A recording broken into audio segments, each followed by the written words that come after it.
जैसा कि हमने लास्ट वीडियो में लेविस बेस एसिड्स को डिस्कस किया था, इस वीडियो में हम लेविस बेसिस को डिस्कस करेंगे। हमने लास्ट वीडियो में इसकी डेफिनेशन को थोड़ा सा डिस्कस किया था कि लेविस बेसिस वो स्पीशीज़ हैं जो इलेक्ट्रॉन्स डोनेट करती हैं, means they have an excess of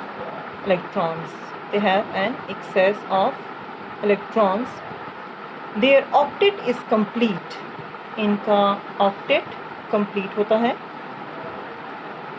octet complete होने का मतलब क्या है कि they have 8 electrons in their outermost shell and they are capable of donating electrons to electron deficient species.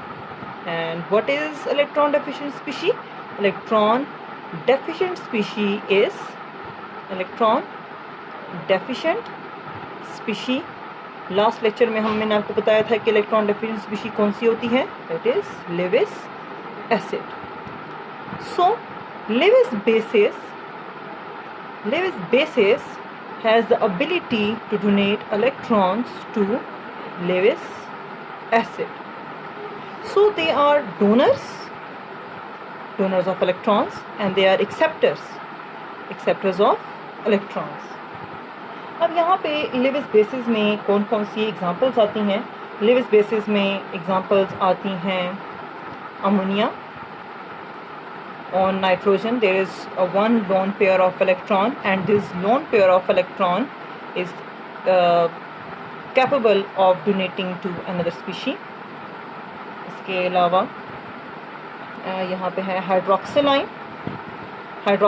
There is a negative charge represent that this hydroxyl has an excess of electrons. And chloride मैंने last video में थोड़ा सा discuss किया था इसको। Chloride, it has an excess of electrons. It contains 8 electrons in its outermost shell and is capable of donating electron to electron deficient species. अब यहाँ पे देखें कि ये जो हाइड्रोक्सिल आयन है ये अपने इलेक्ट्रॉन्स को डोनेट करता है H3O positive. H3O positive is basically an acid. It represent acid while hydroxyl represent base.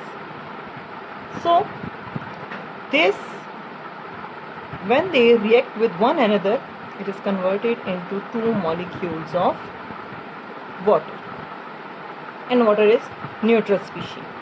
जहाँ कहीं पे आपको इस तरह से नज़र आए H3O positive, तो आपके माइंड में ये आना चाहिए कि ये सूनर डिकम्पोज होगा किस में? H positive plus H2O में। So this represent acid. इसके अलावा कोई और एग्जांपल देखते हैं। Chloride ion, this is base because it is an excess of electron, plus when it react with acid this gives us HCl plus H2O. This is a sign of reversible reaction. Reversible reaction का मतलब क्या होता है कि क्लोराइडाइन acid के साथ combine होकर HCl और वाटर बनाता है, जबकि सम टाइम ये भी हो सकता है at the same time HCl और वाटर आपस में कंबाइन होकर दोबारा से क्लोराइडाइन और H3O पॉजिटिव एसिड में कन्वर्ट हो सकता है। सो यहाँ पे इसके अलावा एक और हम एग्जांपल देखते हैं। यहाँ पे अमोनिया को थोड़ा सा एलेबरेट कर देते हैं कि अमोनिया में देखें आउटर मोस्ट शेल में कितने इलेक्ट्रॉन्स होते हैं? 5 इलेक्ट्रॉन्स होते हैं। 3 of electron is bonded with hydrogen, 3 electron इसके बॉन्डेड हैं हाइड्रोजन के साथ, जबकि एक इलेक्ट्रॉन पेयर यहाँ पे बॉन्ड फॉर्म में नहीं है। This electron pair is donated to H positive. H positive is electron pair acceptor, while this is electron pair donor. When they react together they form ammonium ion. और यहाँ पे ये जो ये arrowhead इस तरफ है because the nitrogen is donating its electron to hydrogen. So यहाँ पे एक कॉम्प्लेक्स बनता है। मैंने कॉम्प्लेक्स पहले भी आपको बताया कि कॉम्प्लेक्स क्या होता है।